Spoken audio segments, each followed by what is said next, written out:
Herkese merhaba arkadaşlar. Sizleri 2019 yılına götürüyorum. Beyazlarda Carlsen, siyahlardaysa Lagrave. Hazırsanız oyuna başlayalım.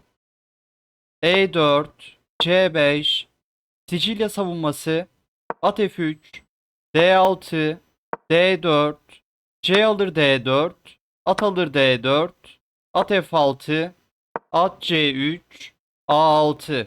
Najdorf varyantı, fil E3, D4 atını destekledi. Vezir D2 uzun rok planını hazırlıyor. At G4 fili alarak piyon yapısını bozmak istedi. Fil G5 fili geri çekip H3 ile verdiği tempoyu geri alabilirdi. Fil G5 hamlesi rakibini şah kanadında piyon sürmek için kışkırtıyor. H6 ver fili. Fil H4 G5 fil G3 Lagrave şah kanadında alan kazandı ama piyon sürüşleri gerisinde zayıflıklar oluşturur. Carlsen uzun vadede bu zayıflıklardan faydalanmak isteyecek. Fil G7, fil uzun çapraza yerleşti. Vezir D2, uzun rok hazırlıyor. At C6, ver atı. At alınırsa B alır C6 ile Lagrave B dikeyini açar. Devamında yarı açık B dikeyinden uzun ok atan şaha karşı atak başlatır. At B3, fil E6. Filler vezir kanadını ateş ediyor. H4, G5'e hücum etti. Carlsen rakibine sürdürdüğü piyonlardan faydalanmak istiyor. G alır H4, fil alır H4. Bu değişimle birlikte Carlsen yarı açık H dikeyine sahip olurken Lagrave ise yarı açık G dikeyine sahip oluyor ama artık kısa rok eskisi kadar güvenli olmayabilir. B5 vezir kanadından atak başlatıyor. F4 F piyonunu merkez mücadelesine dahil ediyor. Aynı zamanda vezir kanadından gelen saldırıya karşı şah kanadından saldırı oluşturuyor. B4 tempo ile atı istedi. At A4 vezir C7 yarı açık C dikeyinden vezirini aktifleştiriyor. Uzun rok şah güvenliğini sağladı. Kale B8 Lagrave taşlarını vezir kanadında şaha yönelteceği büyük saldırı için adım adım organize ediyor. Şah B1 profilaktik hamle şah yarı açık C dikeyinden ayrıldı. At A5 savunma atını değişmek istedi. At alır A5 vezir alır A5 at istek altında ve kaçabileceği bir yer yok. B3 atı destekliyor. Bu sürüş şahın etrafındaki koyu renkli kareleri zayıflatıyor ama şimdilik problem yok. Bu konumda fil D7 hamlesi atı alarak vezir kanadındaki piyonları parçalamak istese de direkt oyunu kaybederdi.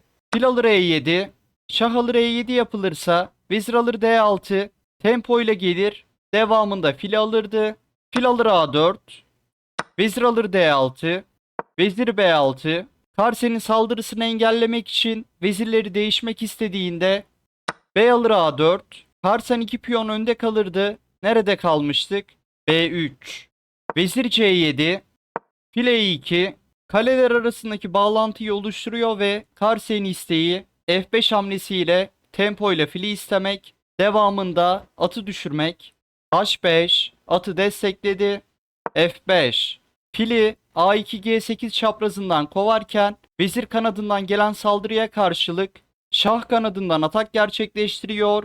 Fil D7, fil alır G4, H alır G4, vezir G5, ver fili, ver G4'ü, fil F6, fil veziri isteyerek istekten çıkıyor. Vezir alır G4, Carlsen bir piyon öne geçti. Fil alır A4, Carlsen dikkatli olmalı. B alır A4 yapılırsa kale alır H4, kale alır H4, kale C8. Şah çekerek C2'yi almak ister. Devamında Lagrave vezir C3 ile B2 karesinden mat ister. Lagrave'ın kazanca giden bir saldırısı olurdu. Nerede kalmıştık? Fil alır A4, fil alır F6. H8'deki kaleyi destekleyen fili alıyor ve H dikeyini açıyor. Kale alır H1, kale alır H1.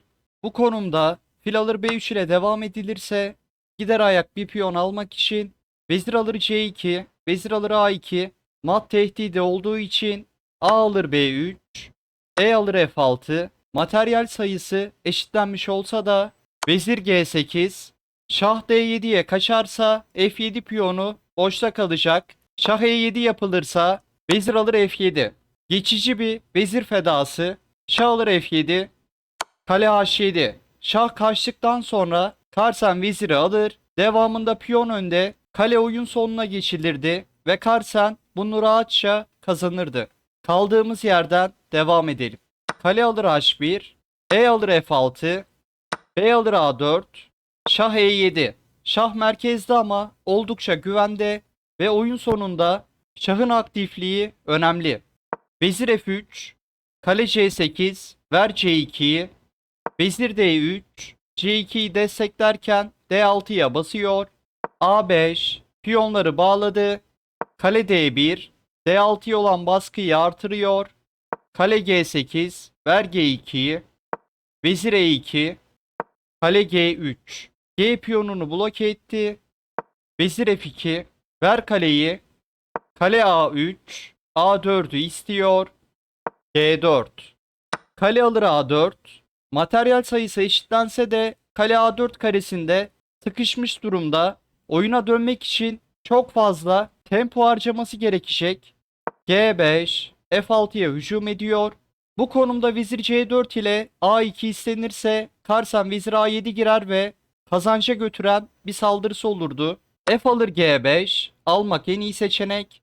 F6. Şah E6'ya kaçarsa vezir F5. Bir hamlede mat var. Şah D7 yapılırsa E5 güçlü kalacak. Şah E8. Bu konumda kale H1 ile arka yatağa inmek istemek en iyi tercihti. Carlsen fırsatı kaçırıyor. Vezir E2.